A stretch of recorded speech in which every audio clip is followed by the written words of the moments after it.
Welcome back to our next lecture series का second lecture, जिसके अंदर हम सीएसएस को कंटिन्यू करेंगे और नेक्स्ट जो है वो उसकी चीज़ों को डिस्कस करेंगे, उसके टॉपिक्स को कवर अप करेंगे।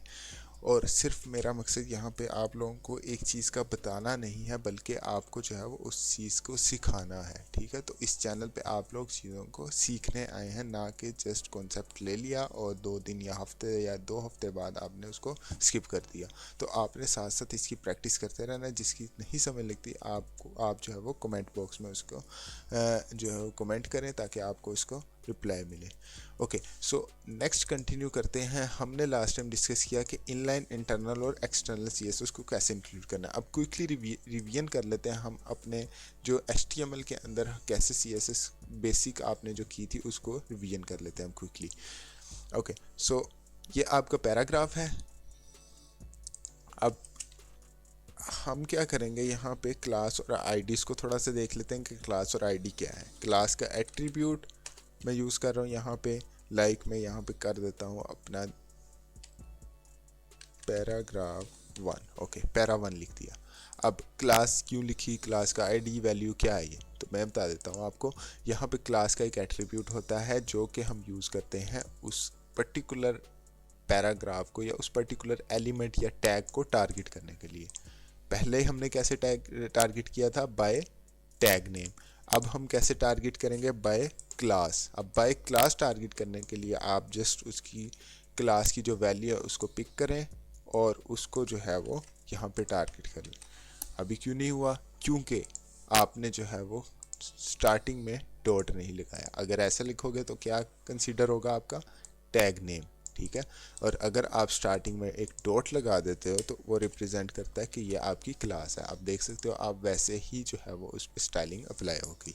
इसी तरह से हमारे पास आईडी का एट्रीब्यूट आता है, सेम थिंग, बट इस बार क्या हुआ कि आपकी इम्प्लीमेंट नहीं हुई, क्योंकि आईडी में आप हैश जो है वो इंक्लूड करते हो। सेम वही काम हो गया।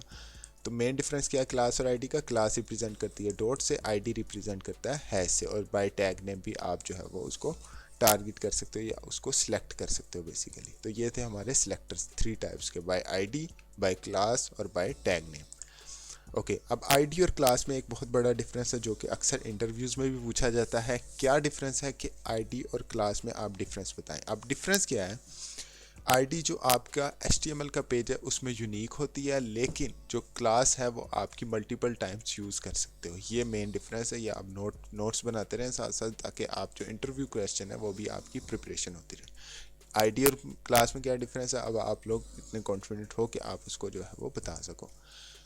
ID unique, class multiple times आप यूज़ कर सकते हो।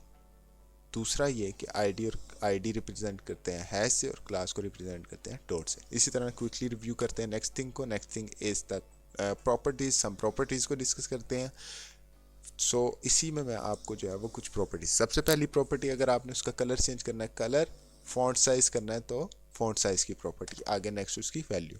इसी तरह अगर आपने बैकग्राउंड कलर देना है तो आप बैकग्राउंड कलर की प्रॉपर्टी लिख के आगे लिख देते हैं हम रेड।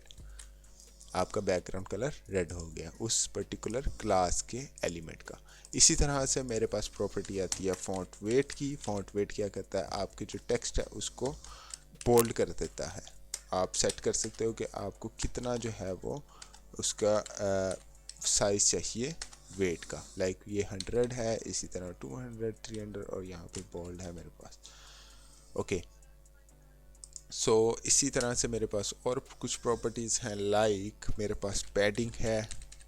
अगर मैं पैडिंग 10px दूँ, सेव करता हूँ, तो आप देख सकते हैं कि यहाँ पे पैडिंग अप्लाई होगी। पैडिंग क्या कहाँ पे अप्लाई होती है, किस प्लेस पे, inside the border, inside the tag, inside the element. अब अगर मैं आपको पैडिंग इंक्रीज करके दिखाऊं तो आप इसमें डिफरेंस देख सकते हैं। ये देखें, अब यहाँ पे पैडिंग किस जगह पे अप्लाई हुई है, ये आपकी पैडिंग अप्लाई हुई है टॉप, बॉटम, राइट, लेफ्ट से। इसी तरह अगर मैं इसको 140 करूँ, then you can see the difference of the element by using the padding. So this is the padding, how it can works. I already show you. Okay, so I hope you will clear the padding concept. So the next concept is margin. Margin same padding का opposite, padding inside the border, margin outside the border. Outside the border क्या है, ये space, ठीक है, ये आपका border हो गया, ये आपका एलिमेंट हो गया, उसके अंदर टेक्स्ट, एलिमेंट और टेक्स्ट के दरमियान में आपकी पैडिंग, और इस लाइन से, इस बॉर्डर से बाहर आपका मार्जिन। अब ये स्पेस कम है तो मैं मार्जिन इंक्रीज करूंगा, ये स्पेस और यहाँ से ये स्पेस और टॉप बॉटम से भी इंक्रीज हो जाएगी। लेट्स से मैं मार्जिन करता हूँ 30px। अब आप देख सकते हैं यहाँ से भी 30, इधर से भी 30, इधर से भी 30 और बॉटम से भी 30, तो 4 साइड से इक्वली जो है वो मार्जिन अप्लाई हो गया 30px। और अगर मैं इसको रिमूव कर दूँ तो आपके माइंड में एक क्वेश्चन आया होगा कि यहाँ पे स्पेस ज़्यादा है, तो ये जो आपके पास p का टैग है उसके पास बाय डिफ़ॉल्ट मार्जिन होता है। तो अगर मैं इसका मार्जिन 0 करूँगा तो 4 साइड से मेरा मार्जिन जो है वो 0px हो जाएगा। तो आप देख सकते हैं। और ये स्पेस क्यों आ रही है, क्योंकि मेरी बॉडी के ऊपर मार्जिन अप्लाई है बाय डिफ़ॉल्ट। ये मेरा बॉडी का टैग है, मुझे जो है वो यहाँ पे भी मार्जिन क्या करना पड़ेगा, जल्दी कमेंट में बताओ, मार्जिन क्या करना पड़ेगा। इस मार्जिन को रिमूव करने के लिए मार्जिन की वैल्यू 0 देनी पड़ेगी, 0px। तो ये देख सकते हैं आप, जो है वो ये मार्जिन भी रिमूव हो गया। तो बाय डिफ़ॉल्ट बॉडी के पास कुछ ना कुछ मार्जिन होता है, उसको रिमूव करने के लिए आप मार्जिन 0 दे दो बाय टैग ने बॉडी को एक्सेस करके या टारगेट करके। ओके, सो ये कुछ प्रॉपर्टीज़ थी जो हमने डिस्कस की मार्जिन पैडिंग। नेक्स्ट आप हाइट वेट का भी थोड़ा सा देख लो, रिवाइज कर लो, फिर नेक्स्ट लेक्चर से जो है वो हम प्रॉपर CSS की सीरीज शुरू कर देंगे। ये हमारी पुरानी चीज़ें थी जिनको हमने एक दफ़ा क्विक रिवाइज कर रहे हैं। अब नेक्स्ट प्रॉपर्टी क्या है आपके पास, हाइट की। हाइट क्या मैं कह देता हूँ इसको 100px। ओके, बैकग्राउंड कलर नीचे आ गया, टेक्स्ट से बड़ा था, साइज बड़ा था, तो लेकिन आपने हाइट उसकी फ़िक्स कर दी तो हाइट उसकी फ़िक्स हो गई। इसी तरह से अगर मैं इसकी हाइट 1000 कर देता हूँ तो आप देख सकते हैं यहाँ पे स्क्रॉल हो गया और आपकी हाइट जो है वो इंक्रीज़ हो गई। सेम यही कॉन्सेप्ट आपके पास, इसको मैं 400 करके, सेम यही कॉन्सेप्ट विड्थ के साथ। विड्थ में कर देता हूँ इसकी, विड्थ को हम मोस्टली जो है वो यूज़ करते हैं परसेंटेज में, नॉट द पिक्सल्स।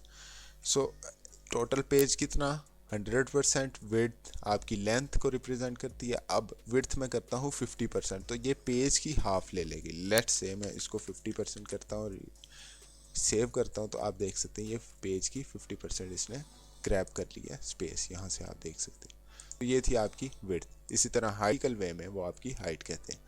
तो हाइट को भी आप सेम परसेंटेज में जो है वो यहाँ पे दे सकते हैं। लाइक मैं 4% करूँगा तो ये आपकी हाइट जो है वो रिप्रेजेंट हो गई।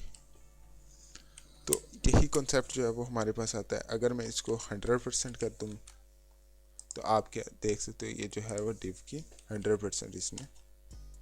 सो अगर मैं हाइट को जो है वो लेट्स से हाइट को मैं इंक्रीज करके कर देता हूँ